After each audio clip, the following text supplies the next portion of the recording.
안녕하세요. 오늘 저희는 청취자 여러분께서 공유해주신 칼 포퍼의 반증주의 자료들을 좀 깊이 파고들어 볼까 합니다. 과학 철학에서는 정말 빼놓을 수 없는 개념이죠. 네, 맞습니다. 과학이 어떻게 발전하는지에 대한 생각을 확 뒤집어 놓은 그런 아이디어였어요. 그렇죠. 과학 이론이 증명된다. 이게 아니라 오히려 반증, 그러니까 틀릴 수 있음을 보여줘야 한다. 이게 언뜻 들으면 좀 이상하게 들릴 수도 있거든요. 네네. 그래서 오늘 이 반증주의가 정확히 뭔지, 또 왜 포퍼는 이게 과학과 비과학을 나누는 중요한 기준이라고 봤는지, 그 핵심을 좀 파헤쳐 보는 게 저희 목표입니다. 한번 시작해 볼까요? 좋습니다. 푸포가 볼 때 기존의 과학관, 특히 이제 관찰을 통해 지식을 차곡차곡 쌓아 올린다는 그 귀납주의 방식은 문제가 좀 있다고 봤거든요. 아, 그 귀납주의의 문제점. 그럼 그 핵심 아이디어, 반증 가능성이라는 거 조금 더 쉽게 설명해 주실 수 있을까요? 아주 유명한 예시가 있다고 들었는데요. 네. 가장 잘 알려진 게 바로 모든 백조는 하얗다는 그 명제입니다.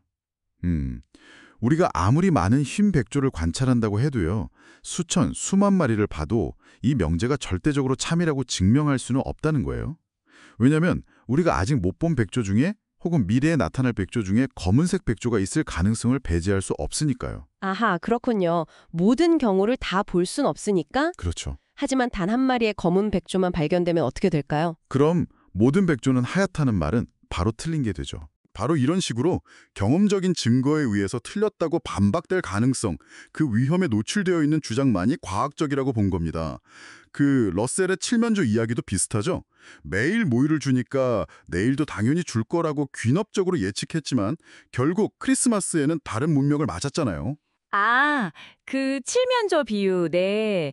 그러니까 결국은 틀릴 수 있다는 그 가능성 자체가 중요하다는 거네요. 네, 핵심입니다. 이걸로 과학이랑 비과학을 나눴다고 하셨는데 그 기준은 좀 더 구체적으로 뭔가요? 네, 포포한테는 이 반증 가능성이 과학과 사위과학, 비과학이라고도 하죠. 이걸 나누는 일종의 경계선이었어요. 과학적인 이론이라면 예를 들어 아인슈타인의 일반 상대성 이론처럼 아주 구체적이고 위험을 감수하는 예측을 내놔야 한다는 거죠. 위험을 감수하는 예측이요? 네, 예를 들어 빛이 강한 중력장 옆을 지날 때 휠 것이다 같은 예측은 틀릴 수도 있는 예측이잖아요. 실제로 1919년에 에딩턴이 일식 관측을 통해 이걸 확인하려고 했고요. 만약 관측 결과가 다르게 나왔다면 아인슈타인 이론은 큰 타격을 입었겠죠.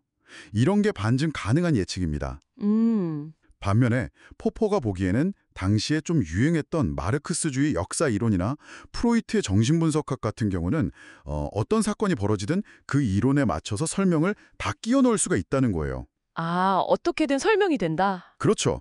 예를 들어 혁명이 일어나지 않으면 자본가들이 노동자를 잘 달래서 그렇다고 설명하고, 정신분석 같은 경우도 환자의 어떤 행동이든 억압된 무의식의 표현이라고 설명해버리면 사실상 반증될 수가 없잖아요.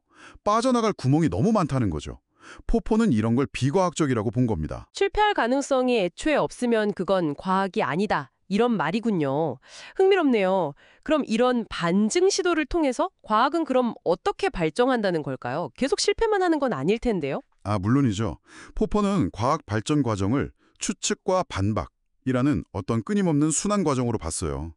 먼저 과학자들이 어떤 문제에 부딪히면 그걸 해결하기 위해서 아주 대담한 가설, 즉 추측을 던진다는 겁니다. 대담한 가설? 네, 중요한 건 그 다음인데요. 그 가설이 맞다는 증거를 막 찾으려고 애쓰기보다는 오히려 그 가설을 무너뜨릴 방법은 없을까 하고 아주 엄격하게 비판적으로 검토한다는 거죠. 이게 반박 시도입니다. 그래서 만약에 그 가설이 이런 혹독한 테스트를 견디지 못하고 반증이 된다, 즉 틀렸다는 게 밝혀지면 그걸로 끝나는 게 아니라 이게 왜 틀렸지? 하고 배우게 된다는 거죠. 그리고 그 실패를 바탕으로 더 나은 이전 가설의 문제점을 해결할 수 있는 새로운 가설을 다시 세우는 거고요. 아, 실패를 딛고 더 나은 이론으로 나아간다. 그렇습니다. 마치 아리스토텔레스 물리학의 한계를 뉴턴 역학이 설명하고 또 뉴턴 역학으로 설명 안 되던 부분을 아인슈타인 이론이 설명해 나가면서 발전해 온 것처럼요. 과학은 더 나은 추측이 이전 추측을 대체하면서 계속 전진한다는 게 포포의 생각입니다. 와, 들어보니까 상당히 그럴듯한데요. 뭔가 역동적인 느낌도 들고요. 근데 이게 실제 과학자들이 일하는 방식이랑 항상 똑같을까요? 포퍼의 생각에 대한 비판도 꽤 있다고 들었는데 뒤양 콰인 논제 이런 어려운 말도 있더라고요. 네, 맞습니다. 현실은 이론처럼 항상 깔끔하지만은 않죠. 그듀안 콰인 논제가 지적하는 중요한 포인트가 있는데요. 우리가 어떤 핵심 이론, 예를 들어 뭐 만유인력 법칙 같은 걸 검증한다고 할 때요. 실제 실험에서는 그 이론 하나만 딱 떼어서 테스트하는 게 아니라는 거예요. 아, 다른 것들도 같이. 네, 여러 가지 보조적인 가설들, 예를 들면 뭐 실험 장비는 제대로 작동하는지, 계산은 정확한지, 혹시 다른 알려지지 않은 힘이 작용하는 건 아닌지, 이런 것들이 전부 다 엮여서 테스트가 이루어지거든요.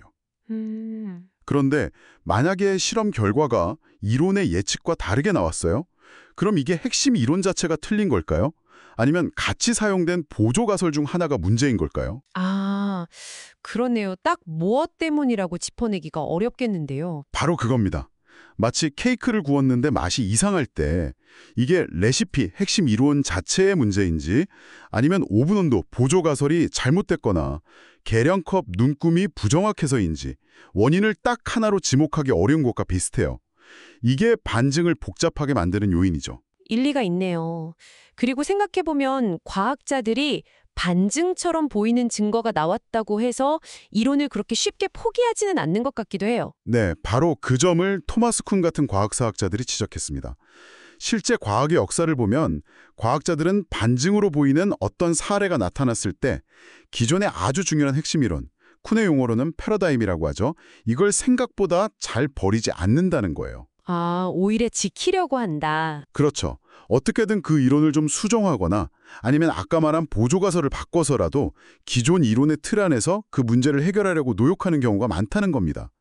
아주 유명한 사례가 천왕성 궤도 문제인데요. 천왕성 궤도요? 네. 뉴턴 이론의 예측과 실제 관측된 천왕성 궤도가 약간 달랐어요. 네. 포퍼식으로 보면 뉴턴 이론이 반증된 걸 수도 있잖아요. 그렇죠. 하지만 당시 과학자들은 뉴턴 이론을 폐기하는 대신에 아마 우리가 아직 발견하지 못한 다른 행성이 천왕성 궤도에 영향을 주고 있을 것이다 라는 새로운 보조 가설을 세웠습니다.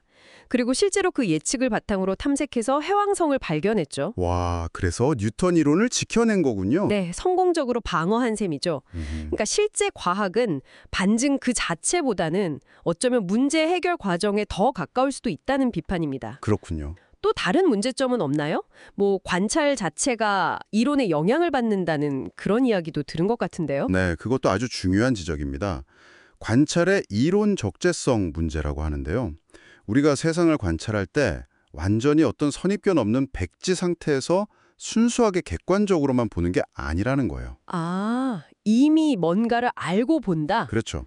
우리가 이미 가지고 있는 이론이나 지식, 기대 같은 것들이 우리가 무엇을 보고 또 그것을 어떻게 해석하는지에 영향을 준다는 겁니다.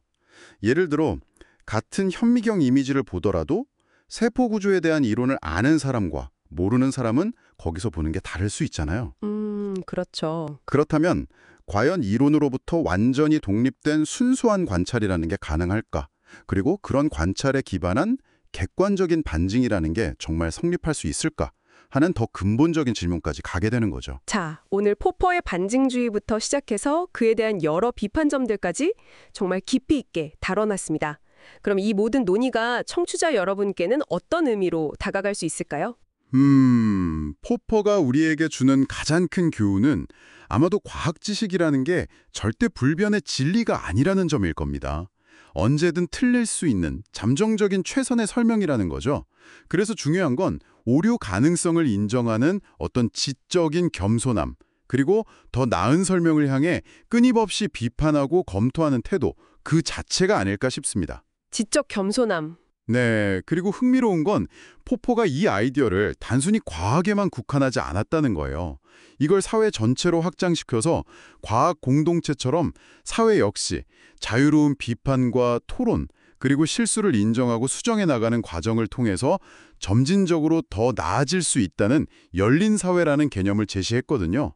독단이나 도그마에 빠지지 않는 길을 모색한 거죠. 그렇군요. 과학에서 사회로까지 확장되는군요. 자, 그럼 오늘 논의를 바탕으로 청취자 여러분께서 한번 스스로 깊이 생각해 보시면 좋을 만한 질문을 마지막으로 던져보겠습니다.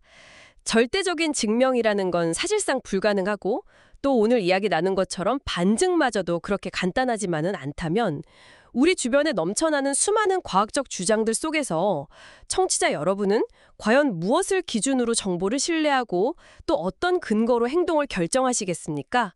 여러분 각자의 경계 기준은 무엇인지 한번 고민해 보시면 좋겠습니다.